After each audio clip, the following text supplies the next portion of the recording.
From humble beginnings to the pinnacle of success, one man's journey proves that with determination, anything is possible. This is Catch as Catch Can with George Tinsley Sr., inspiring conversations of triumph over adversity. Here's George. Hello, Jania. It is great to see you today, and welcome. We're glad to have you on the show, and we appreciate you taking the time to be with us. Thank you, George. It's always good to spend time with you. Well, I appreciate those kind words.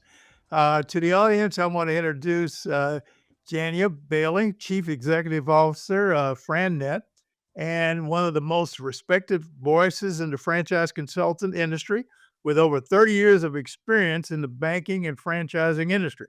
As a distinguished executive leader, she has transformed FranNet into a thriving franchise model, established key national relationships, and served on the International Franchise Association's executive board, cementing her status as a role model and innovator in the franchise world. Jania, welcome to the show. Well, thank you, George. It's great to be here, and that was too kind. Well, I tell you, I want to make sure I got it right. We are great friends. We've known each other for years, and been really looking forward to having you on our podcast amongst all these other guys that we've had in the on the through the past shows. So why don't we start off by just telling the audience a little bit about your background and how you got involved. Well, my background, I'm from Paducah, Kentucky, and that's where I got started in the banking industry. And I spent over 10 years with a local bank there before being recruited to come to Louisville, Kentucky to work for a bigger bank, which was Citizens Fidelity at the time, that later was part of a much larger organization, PNC.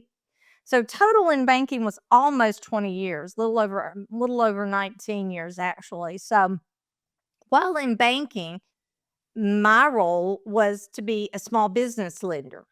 So I worked with small businesses as well as some middle market size companies. But I tell people that just paved the way for me to get into franchising. I actually got burned out in banking, just said enough. And I went out and did my own thing for a couple of years. I did public speaking and some consulting with companies that knew me well. And I did everything from customer service to how to read a financial statement.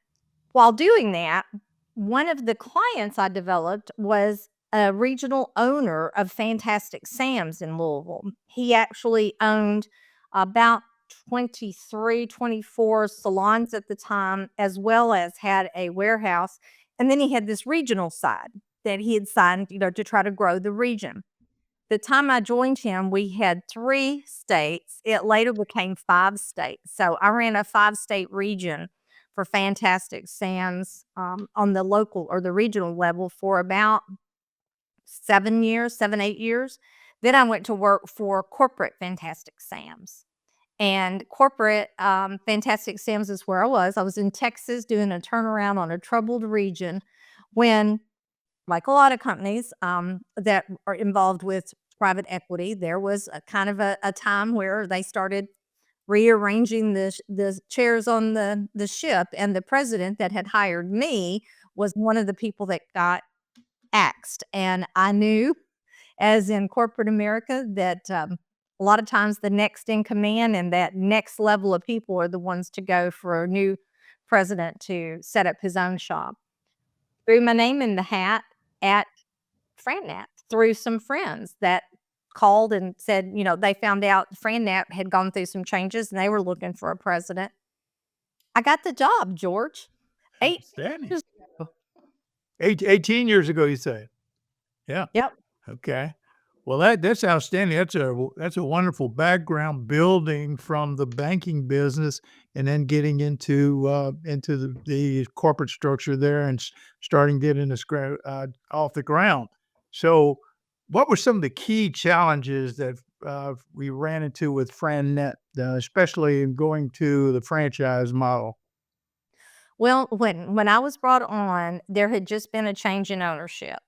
So the founder had run the company for 19 years, and a group of very successful office owners went together to buy out Howie. He was ready to sell. So that was the first hurdle. They'd been run by the founder all those years. And here's this woman that walks in that's never been in the broker industry. And what does she know about it? And, just I had a lot of that to overcome, first of all. And then as we were trying to convert them, and we did convert them from what was called a mutual benefit company to the franchise. And for those that don't know, a mutual benefit company basically means it was run by volunteers on different levels. There was a inventory committee that was all volunteers. There was a marketing committee that was all volunteers. Not Well, only were they volunteers, they really had the responsibility of these things. And we came in and said, we're going to hire professionals and let you do what you need to be doing, which is running your franchise business, not worrying about the corporate level stuff. It was a big change. We were told if we got over 50% to convert, it would have been a home run. And George, we had over 90% convert. wow. So it's been quite the ride from that point. We still have several legacy franchisees on board with us. Right. So you were able to provide the resources within FranNet that really helped those franchisees become more lucrative from the standpoint of operating resources and so forth, marketing and Exactly. forth. Yeah. When I took this job, there were 4.5 positions at the corporate level. Today we have 12. And, where they had a half a person allocated to marketing, we've got a marketing team of 2. We've got an accounting team of 3 where they had 1 bookkeeper back in the day.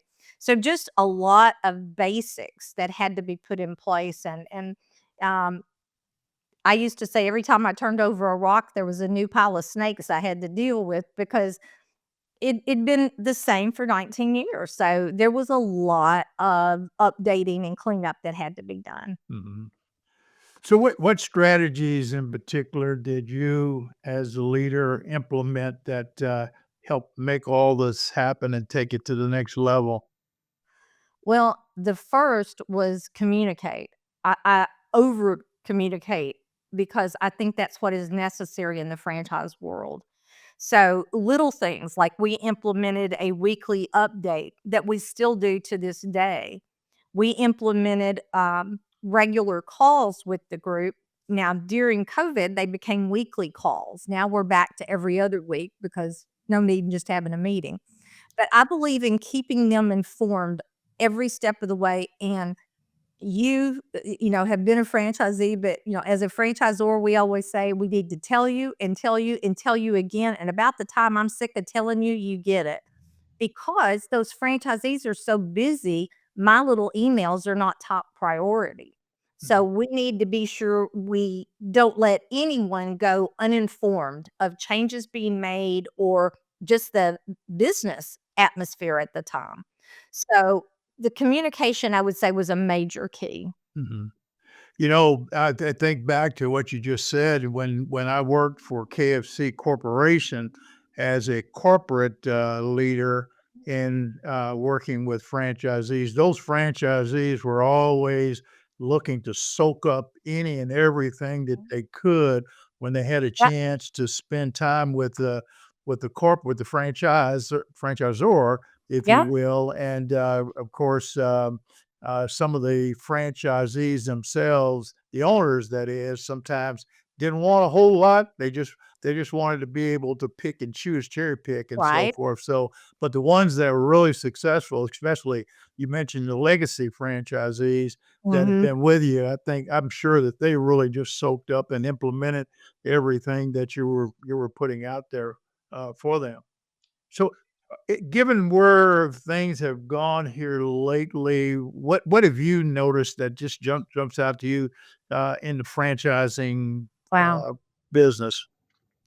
It has taken, big changes since COVID Mhm. in every type of business, but in the sales, the franchise development side especially, um, for example, we used to always meet with all of our clients in person.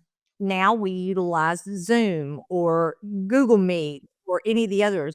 99% of the business now is done virtually. So that's a big change on our side, and I see that happening more and more. Franchisors, I see them still doing some virtual discovery days instead of bringing everybody in. So that's one. But on the development side, Howie Bassick was one of, if not the first broker to set that type of business up. And for those that don't know what a franchise broker is, we don't sell franchises. We match people with franchises that fit their goal, their budgets, their skill set. So it's more of a Match.com or eHarmony of franchising, where we go out and find the best matches and put them together. But when I took this job 18 years ago, there were estimated to be 400 brokers in the industry. Now it's estimated to be 4,000. Wow. And the scary thing is the number of people that buy franchises in any given year has not increased. So what you've got is a lot more people out there trying to work with and reach these few. I had been a big supporter of the IFA's efforts with the regulators for broker registration and broker regulation up to some points, because I do believe there's a lot of people in this industry segment of the industry that don't always have the client's best interest at heart, and that could hurt the whole industry. Mhm. So we need to really watch that. Another layer is franchise development companies, which aren't brokers. They work directly for the franchisor and act as their outsourced franchise development team. That's something that's relatively new. There was one or two of those around again 18 years ago, and now there's a multitude of them. So a lot of changes in growth, and where the consumer sets, they don't know any difference because they probably didn't know there was any one of us to start with. Right. So Right. just a lot of changes in there, Yeah. George. Jenny, you mentioned IFA. Can you tell us a little bit more about IFA to the audience out here that may not be familiar with IFA? Sure. It's the International Franchise Association. And I look at activity in the IFA as necessary to any franchisor or vendor who's serious about staying in this segment of, the market. Because the IFA is a huge advocate for franchising in Washington and the different state levels. And they've helped us overcome some threats that could have been very detrimental to the industry as a whole. So I'm a big supporter, highly involved in IFA. It's a place for education, it's a place for support, and it's a place to network with other people who are exactly where you probably are right now. Mhm. So getting as a person getting into franchising, would you recommend that they initially join IFA or that some point in the early stages? As soon as possible. There are a lot of conferences that are geared just for the startups. There's an emerging franchise conference. There's a conference called Springboard, which is outside the IFA, but still geared towards emerging brands. The reason that's so important, what you will hear at those conferences, you're going to hear from people who started up franchises, and they're going to talk about lessons learned and the mistakes they made. And if you can learn from other people's mistakes, you're going to be ahead of the game. So the more you can listen to and hear from these people that have weathered the storms, the better chance your company's going to Yeah. have. When I worked for KFC, once again, just reflecting back to the corporate side, where I was a district manager of with franchise group in the southeast part of the United States.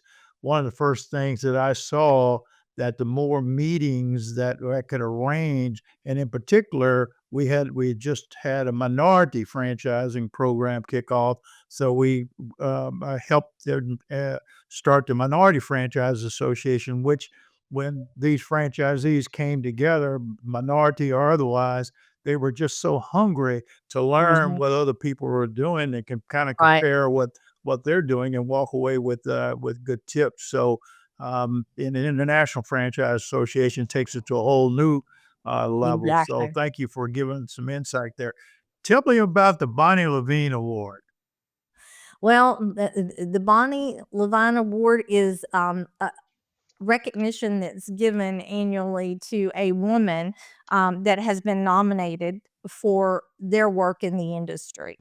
Um, I was very humbled and just overcome to have the honor of being given the Bonnie LeVine Award, because the history is Bonnie was quite the leader in the industry, and her whole mission was helping other women, kind of lifting them up and being a resource. Because quite frankly, there haven't been, or back in Bonnie's day especially, there weren't that many women in the industry. Now, there's quite a few of us today, but that hasn't always been the case. So Bonnie made a real point of reaching out to other women and helping them rise in the industry. So again, I was very humbled to be given the award. Well, quite deserving, I'm sure, and having had an opportunity to work with you in Atlanta back a few years ago and Yeah. working with, some of the professional athletes as they were looking to get in franchising, I remember how you connected with the guys and families that were there that were really looking at it and how they, really listened to everything that was coming from you as far as the resources to help them make decisions. So I'm sure that yeah, it was quite deserving award there. Thank How's you. your experience with the IFA executive board influenced your leadership at FranNet? Um, Being on a board that large is a learning opportunity because it's such a large board. And I've served on local boards, charities and things like that, and of course was very active in the banking. I served on some committees and board type arrangements. It's a whole different ball game because you're sitting there next to somebody who's high level at McDonald's or KFC, or I mean you're dealing with some of the real major players in the franchise industry, and hearing their viewpoints and their thoughts on different things and how it's affecting the industry, really gave me a different perspective because in the scheme of things, FranNet's a very small piece of the overall franchise, world. So it was good for me to hear that and see that, and it gave me a real insight into how hard the IFA does work for us. Thanks for that insight. When you look at it from the standpoint of technology playing a role in franchising, how's that changed things from your perspective? Uh, Fast and furious. Fast and Furious. Um, yeah, when I took the job, FranNet was just launching their first website. They had not felt the need for a website, and now we can't imagine functioning without a website and social media and all the presence you have to have. I think the hardest thing, George, is being sure we stay up to date and know what's going on and what opportunities, for us to streamline our work or do better. Um, Technology right now is just it's growing like wildfire. So we've hired an outside firm to actually help us with some of this because unless you're an IT guru, you'll get left behind. Yeah.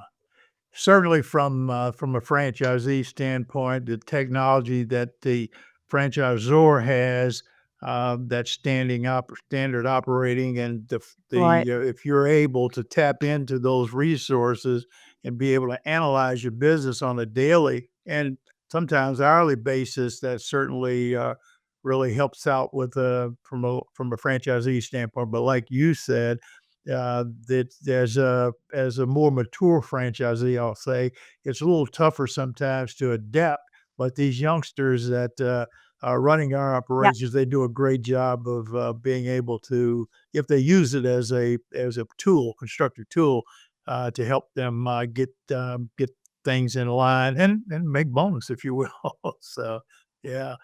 So What do you consider the biggest challenges facing the franchise industry today?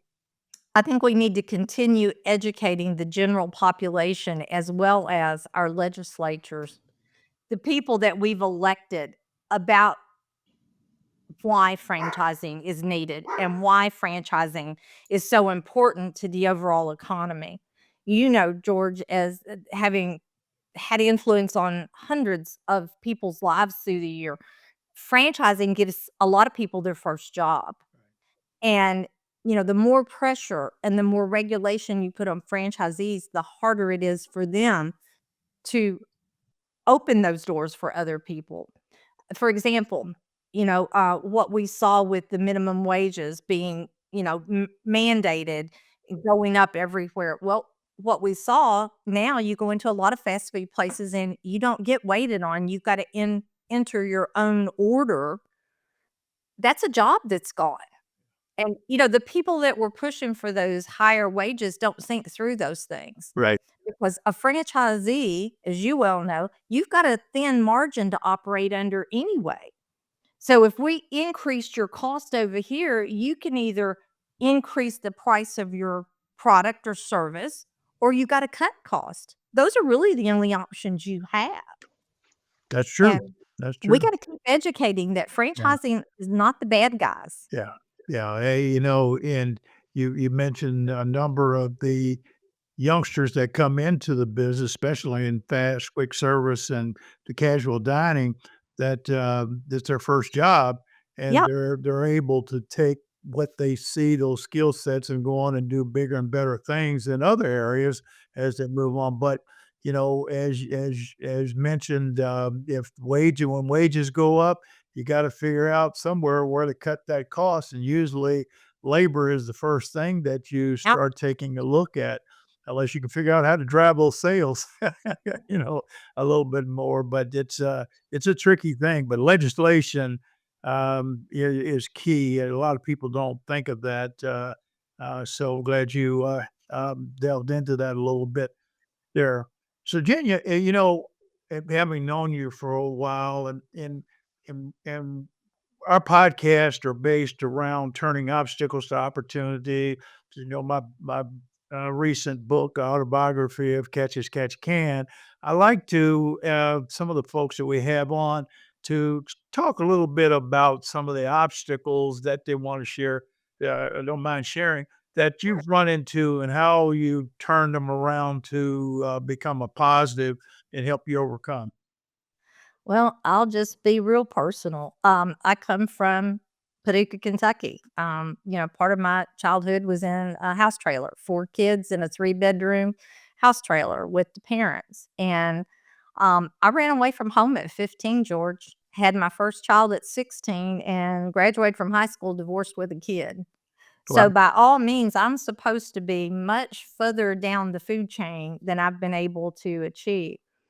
And I've done a lot of speaking to young women, especially through the years, and have told them, and I raised my boys this way, we all make mistakes, but how you deal with the outcome is up to you. You can wallow in it, feel sorry for yourself, and oh, poor me, or you can dust yourself off and say, I won't do that again.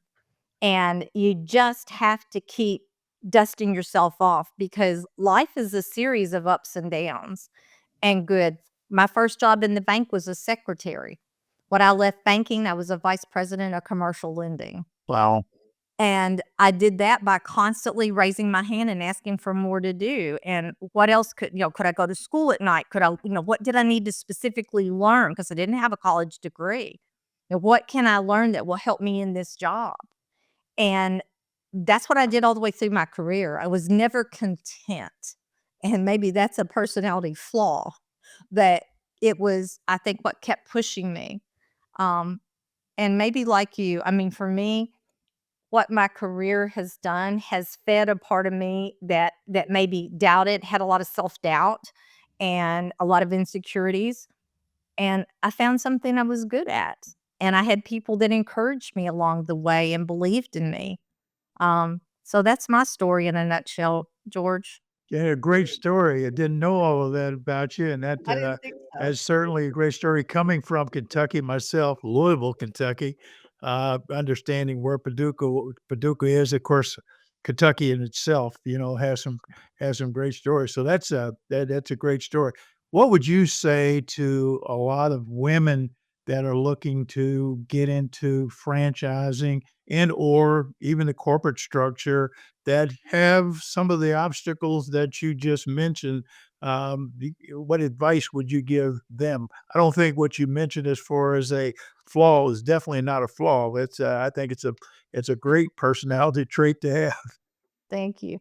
Well, and I think for women, one thing I avoided, and I would encourage anybody, don't get that chip on your shoulder, assuming that you're not going to get a chance because you're a woman and or a person of color. You can't walk around thinking you're going to be mistreated because you'll find what you're looking for.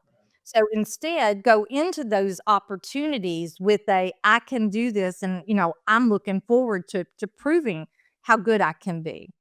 And constantly asking for, is that, could I cross train? Could I learn more over here? Because you show people your drive. Mhm. And if you're bright, it shows. Right. So just keep learning. Ask for take home materials to read. When I was, and I've got a young man that works for me right now that he's in marketing. So financial analysis just wasn't something in his marketing degree. But he has asked me time, and we've spent time together. He wants to learn more about financials, more about budgeting, how to understand what the numbers are telling him. That's what I admire in somebody, is that I don't know it, but I wanna learn it. And just keep doing that, and you will find somebody along the way. I had several. It's amazing. I look back and see those mentors and angels in my life that opened doors and encouraged me. So you start the path and somebody will be there to help you along the way. Right. Yeah, you're exactly right. People recognize those who are really trying to grow themselves, do much better, and so forth. So, what lies next for Miss Bailey here? What is it? What are we looking at as far as your corporate or your business is concerned? Well, I don't see myself leaving FranNet anytime soon, Okay. and I can't imagine doing anything else at this point in my life because this feeds me. It still feeds my heart, and it still feeds my need to contribute. And as long as that happens, I'll be here. I think for FranNet, it's weathering the storm until some of the fallout starts to happen, and I know it will. You and I both know the cream rises to the top, Exactly. and it's just a matter of time to the people that aren't doing it the right way. It'll shake out, Mhm. and we will weather that storm. Mhm. We've been a player in this industry for 38 years, and we're not going anywhere. We're going to keep doing the right things for the right All reasons. right. Well, great leadership. Tell us a little bit about your family and how that plays a part in your everyday business. Well, both of my sons are grown, and I have grandchildren, 5 grandchildren, and I'm actually going to be a great grandmother in June. See, that's what happened. What happens when you start young? They just keep on right behind me, so they didn't wait. Um, but yeah, my grandson and his new wife, I'm just so excited. They announced this and at Christmas, so we're very excited for them. My husband, Keith Satterfield, and he's not offended I didn't take his name. He understood business reasons. But Keith and I have our 9-year anniversary coming up this year. And Congratulations. I have to say, Keith has been the best cheerleader I've ever had in my life. He's very supportive, very understanding of the hours that I need to put in sometimes. And he's the first one to say, it's time for you to walk away. You need a break. Yeah. But I never had that before. It's the cheerleader who also looked after me. And so that is a big part of my life. And it's a part I make sure to make time for, both for Keith and for my grandkids and my grown children. Oh, that's great. I gotta admit, I know Keith. He's one of the fine young men that I know, always very positive and very caring and so forth, and he great golfer too. He helps me out with my golf team. So, thank you for bringing him to Florida, to the area. So, but, is there anything else that you would like to share with us, about, the business, the franchise community? Really enjoyed, yeah, getting all this, expertise from you. So, anything else you would like to share? Well, I would just say to anybody considering franchising, whether it's if you're looking to franchise your business, be sure to get some solid advice and look at it. Don't rush in and do something. And don't work with somebody who just takes your money and hands you an FDD and says you're done. Right. It's a lot to do. There's a lot of opportunity, but there's a lot of ways to mess up along the way without the right guidance. If you're an individual who's burned out on corporate America thinking about getting into franchising, take your time, do your due diligence, make those calls. It's a great industry, but be sure you make the best possible choice for you. Right. You mentioned, something here that just got my attention, when you mentioned looking at franchising, you mentioned the FDD. Could you tell the audience a little bit about that? The FDD is the franchise disclosure document. And this is required by the Federal Trade Commission for every franchisor to provide to someone that is looking at their franchise with an intent to possibly become a franchisee. So I hear horror stories of people who are talking to franchisors who won't give them the FDD. If they won't give you the FDD, you need to walk away Walk away. because that's required. The next thing is, that sucker is a couple of hundred pages and it can be boring reading. Read it anyway. There's stuff in there that you can learn. Has there been any litigations? If so, how prevalent? Is this a company that's constantly in lawsuits? Run for your life. If their financial statement of the parent company is not strong, you're going to write them a check for $25,000 or $30,000 or up to $60,000. Are they going to be there in 10 years to support you? Or are they operating on a shoestring? So that's what's in the FDD. That's why you need to take the time to read it. And I'm glad that disclosure is a part of our industry. Right. You mentioned that, and I gave a presentation down in South Florida several months ago, and when I talked about the FDD to the audience, I saw the mouths drop and eyes, wide open, like they'd never heard of it before. And that is a key document to take a look at before you take the next step. Another key thing is how the potential franchisee, the person looking to get in, how they personally their makeup, how they match with that particular Exactly. franchise. Can you elaborate a little bit there? Sure. What you're And, talking? like I said, that's kind of one of the things we do. And it's what's their culture and are you a fit?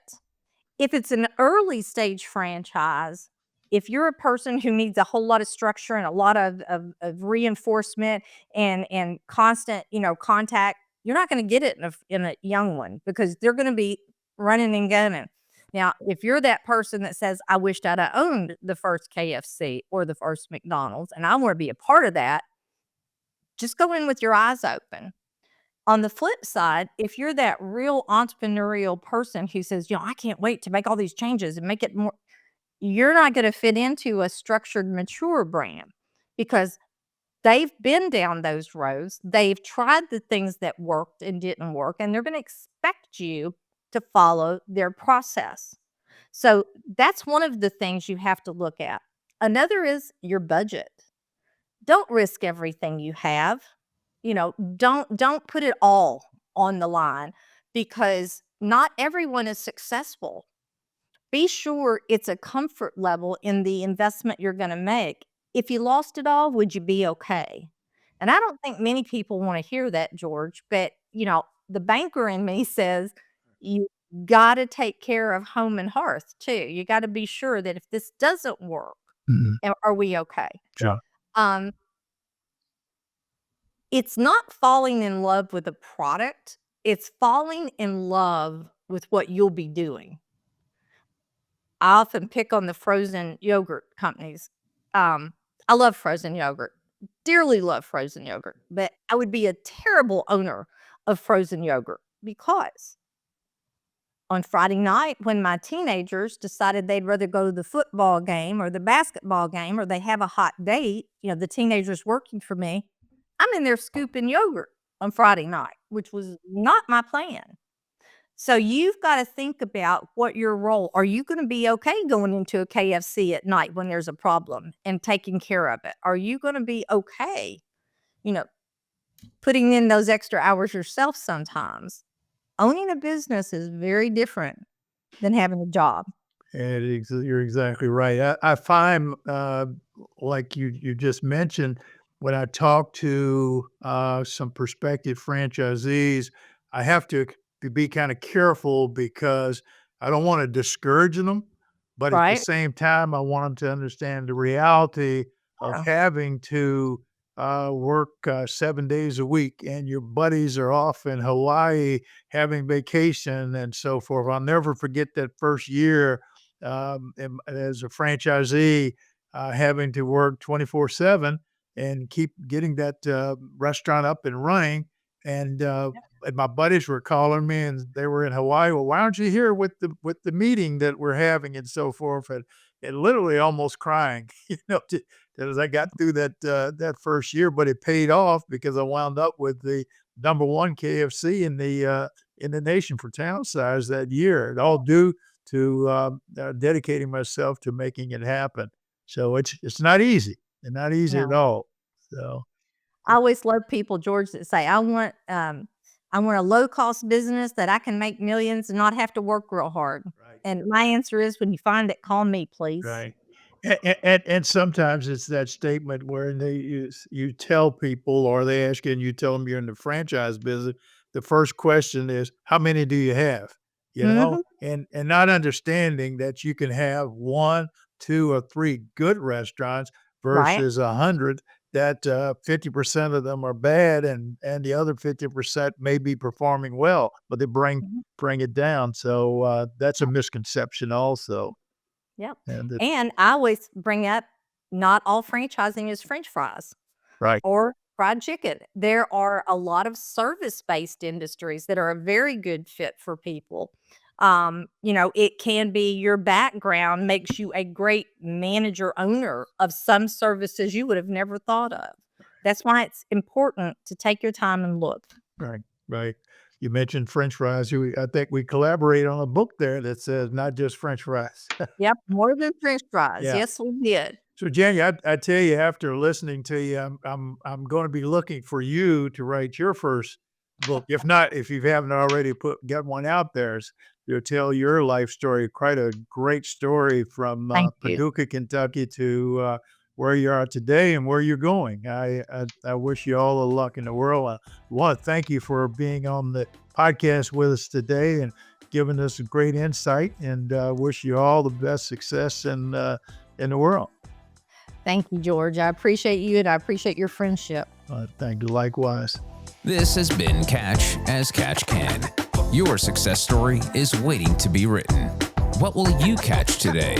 Go to tinsley.speaks.com for exclusive content, resources, and opportunities. Catch as Catch Can with George Tinsley Sr. is a production of Advantage Media.